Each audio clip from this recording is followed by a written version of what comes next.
They filed my papers, sir. They filed my papers. I did not. Can you just let for the question? You belong to Nazariya. I would not. My law. I know what my law is saying. मेरी एक बात सुन लीजिए. बात तो सुनने. There's a reason why I'm interrupting with great respect. No. This is a matter before the courts. I would request my lord not to make any comment. And now you're saying you are Sunni Ittihad. No, I'm not. You may not respond to it. Now can you just tell me which political party you belong to? I do not want to respond to this question. I remain PTI because You are not before us. Yes, You're not before us. You are partyless. I mean, it's not a state secret. It's a factual plea. But me, the person Salman Akram Raja is not relevant. I will, with great respect, not answer that question at the moment. We are asking you which political party you belong to. You don't want to answer. Your lordships and my lady were to come to the conclusion that the SIC members, as a result of independents joining them or those declared independent joining them, are entitled to reserved seats, then there is no restriction in Article 51(6) as to the time when the lists and the nomination papers are to be filed. Even Section 104 in its own language does not say when this is to happen. So we can file lists tomorrow, they can have a 4-day scrutiny period, and the whole process can move further. There is no impediment at all. Now, just for a moment, again, going back to the facts that I've stated in CMA 5913 on behalf of PTI, I will not read these, it's just 3 or 4 pages, but these may very kindly be looked at. This will explain what happened. The Nazariyati ticket was filed because we were told your PTI tickets are not acceptable.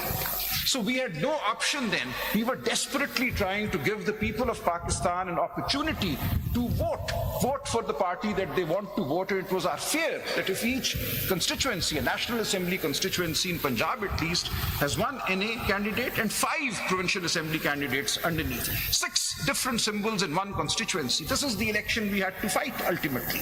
So in order to prevent that from happening, we went for the Nazariyati in the hope that we would have a common election symbol. But that was quashed, both by the Election Commission, the order that Faisal Siddiqui Saab just read, and I actually on my own felt uncomfortable. So I gave it, and within 5 minutes I took it back. I said, no, come what may, I'm going to contest as PTI. Since you keep bringing your person into the matter. They filed my papers, sir. They filed my papers. I did not. Can you just let for the question? If I ask you today, because there's a statutory declaration which says you belong to Nazariya. I would not. My law. I know what my law is saying. मेरी एक बात सुन लीजिए. बात तो सुनने. There's a reason why I'm interrupting with great respect. No. This is a matter before the courts. I would request my lord not to make any comment. I'm not making a. Please, it's not a comment, it's a question. My lord. The statute declaration which shows you as Nazarati, there's a certificate which you referred to which shows you as PTI, and now you're saying you are Sunni Ittihad. No, I'm not. You may not respond to it. Now can you just tell me which political party you belong to? I do not want to respond to this question. I remain PTI because You are not before us. Yes, You're not before us. You are. You keep referring to yourself. They filed my papers. I don't know why they filed my papers. You are partyless. I mean, it's not a state secret. It's a factual plea. But me, the person Salman Akram Raja is not relevant. I will, with great respect, not answer that question at the moment. We are asking you which political party you belong to. You don't want to answer. Lord, as far as Kamal Shahzab is concerned, she is PTI and she will join SIC if SIC is allowed seats. I'm very grateful for that opportunity. I've done my duty. I've placed my points before the court. Now it's for the court to decide. आपसे भी सच नहीं बोला जा रहा. सच बिल्कुल बोला जा रहा है. 2018 में PMLN के साथ वही हो रहा था जो आज PTI के साथ हो रहा है. And nobody speaks the truth. This is something known to everyone. And that is how Constitution should be interpreted, to uphold the democratic principles and the structure, and particularly the rights of those voters who have been wronged. CMA 5913 states all of that. I urge the court to read my CMA 5913 on behalf of PTI. We've explained what we were facing. Or anything left? I'm very grateful. Or very rarely means added to. Number 5, the ECP order merely assumes that reserved seats can only be granted to parties that have won at least 1 seat during polling. I find no real reasoning in the ECP order. The Peshawar High Court at least tries to provide some reasoning, but the ECP assumes that this is the situation. This departs from the reading of Article 51(6) by the ECP in 2019 when BAP was allowed reserved seats even though it had neither contested the election. I'm told it had contested, but it had not won. But it had certainly not filed lists of names for reserved seats. So to that extent I make an amendment here. It had, Peshawar high court में भी आपका PTI ने तो कोई case नहीं लड़ा ना Peshawar high court में, वहाँ भी एसआईसी GSIC लड़ रही है, we're very clear. पैराग्राफ 22 जो है पेज 47 पे यही बात जो यहाँ हो रही है वो पेशावर हाई कोर्ट ने भी आपको जवाब दिया है. I'm saying on These that PTI basis, backed independent candidates Yes, who won Lord. this seat Who have joined the are SIC. not pleading claim before us today. तो वो पेशावर हाई कोर्ट के सामने भी यही बात. ठीक हो गया. I'm not departing from what has been argued. That's a matter of record. But I'm submitting that once the independents or those declared independents have joined, they were entitled to seats even if there were no lists filed prior to the polling day, and even if that party had not won any seats. This was done in 2019 when BAP was allowed, and the Election Commission was then led by retired Justice Sardar Raza. There was deliberation. We cannot say that this reading of Article 51(6) in 2019 was entirely illusory, is something that no rational, sane person could have done.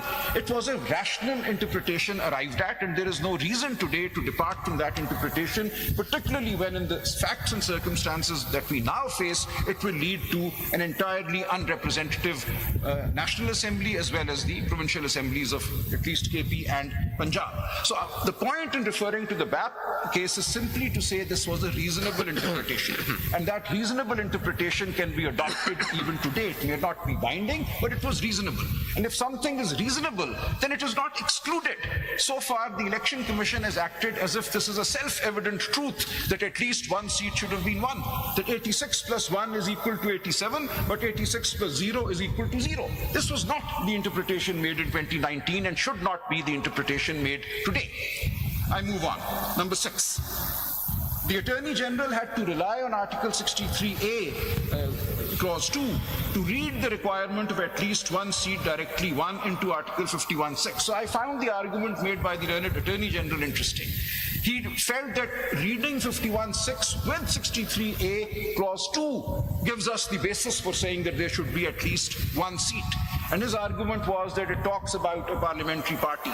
And the question was raised that when does a parliamentary party come into existence? And the answer was that within the 3-day period, if people, independents, have joined a political party, then thereafter, as soon as they take oath, they become members of the parliamentary party. Nothing more is needed, no procedure is given.